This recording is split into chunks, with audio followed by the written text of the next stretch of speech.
नमस्कार दोस्तों, यह मूर्ख कछुआ की कहानी है। ध्यान देकर ज़रूर सुनें और वीडियो अच्छी लगे तो चैनल को सब्सक्राइब करें, एक लाइक ज़रूर करें। तो कहानी को शुरू करते हैं। एक तालाब में कम्बुग्रीव नामक कछुआ रहा करता था। वह कछुआ बहुत बातूनी था। दूसरों से बात करते समय बीच बीच में टोका टोकी करना उसकी आदत थी। एक दिन दो हंस उस तालाब में उतरे।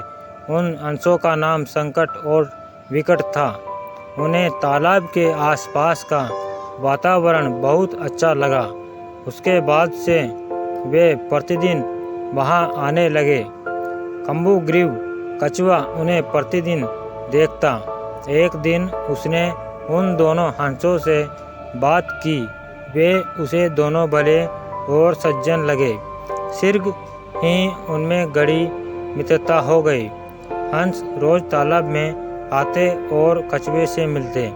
फिर तीनों बहुत देर तक नहा प्रकार की बातें करते। हालांकि बातों के बीच कछुए की टोका जारी रहती, किंतु सज्जन हंस इसका बुरा नहीं मानते। एक बार उस क्षेत्र में भयंकर अकाल पड़ा। नदी तालाब सूखने लगे। वह तालाब भी सूखने लगा जहाँ कछुआ रहता था। एक शाम जब हंस उससे मिलने आया तो उसे बताया कि वे दोनों वहाँ स्थान छोड़कर 40-50 कोस दूर स्थित एक अन्य झील पर जा रहे हैं जो पानी से लबालब है। यह सुनकर कछुआ दुखी हो गया और आंखों में आंसू भरकर बोला, मित्रों, कुछ ही दिनों में ये तालाब सूख जाएगा। मेरा मरण तो निश्चित है, किंतु इस बात से अधिक दुख मुझे इस बात का है कि अपनी अंतिम घड़ी में मैं अपने परम मित्रों को देख नहीं पाऊंगा। कछुए की इस बात पर दोनों हंस उदास हो गए। उन्हें कछुए से सहानुभूति थी। वे बोले, मित्र कम्बुग्रीव, तुम्हें यहाँ अकेले छोड़कर नहीं जाएंगे। हम तुम्हें भी अपने साथ ले जाएंगे। हमारी मित्रता और साथ सदा बना रहेगा। लेकिन ये कैसे संभव है?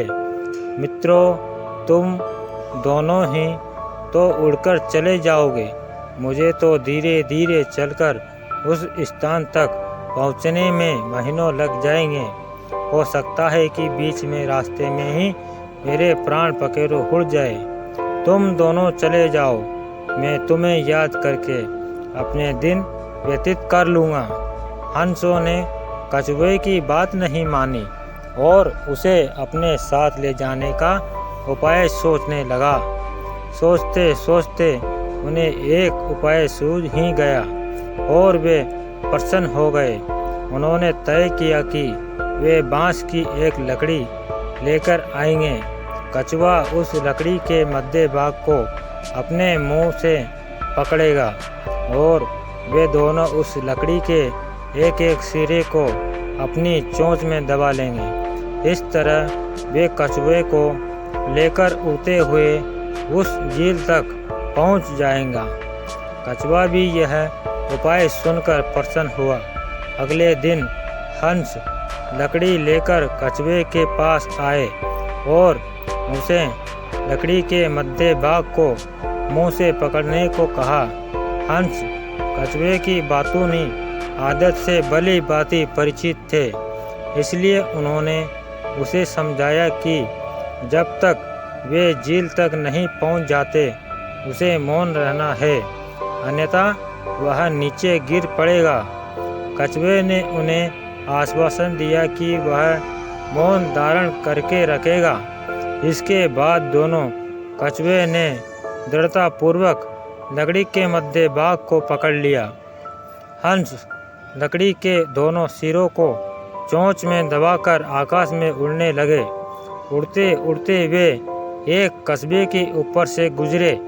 तभी किसी ने आकाश के उस विचित्र नज़ारे को देख लिया। वह दूसरे लोगों को बताने लगा, देखो देखो, आकाश में कछुआ उड़ रहा है। एक मुंह से दूसरे मुंह होते हुए ये बात पूरे कस्बे में फैल गई। लोग घरों के बाहर निकल आए और शोर मचाने लगे। यह शोर सुन कछुए से न रहा गया और वह हंसों से बोला, ये लोग हमें देख इतना शोर क्यों मचा रहे हैं। बोलते ही कछुए के मुंह से लकड़ी टूट गई और वह सीधे जमीन से आ टकराया। जमीन से टकराते ही उसके प्राण पखेरु उड़ गए। मूर्ख कछुआ कहानी से हमें दोस्तों यह सीख मिलती है कि नंबर 1, बुद्धिमान व्यक्ति किसी कार्य के बारे में योजना बनाकर उस पर पूरा अमल करते हुए सफलता प्राप्त करते हैं, अन्यथा योजना पर टिके न रहने का दुष्परिणाम भोगना पड़ता है। नंबर 2, सामूहिक कार्य में समूह के सदस्यों की राय को महत्व देना आवश्यक है। उनकी राय न मानकर कार्य के नुकसान के साथ साथ व्यक्तिगत नुकसान भी हो सकता है। नंबर 3, मौके की नजाकत को देखकर ही मुंह खोलना चाहिए। धन्यवाद दोस्तों। इस कहानी से आपको क्या सीख मिली यह हमें कमेंट में ज़रूर बताएं। आपको ये कहानी कैसी लगी, ये वीडियो कैसी लगी। और दोस्तों हाँ, अगर आप इस चैनल पर नए हो तो प्लीज़ इस चैनल को सब्सक्राइब ज़रूर करें और घंटे वाले बटन को ज़रूर दबाएं और एक लाइक ज़रूर कर देना। धन्यवाद। मिलते हैं आपसे अगले वीडियो में, तब तक के लिए बाय।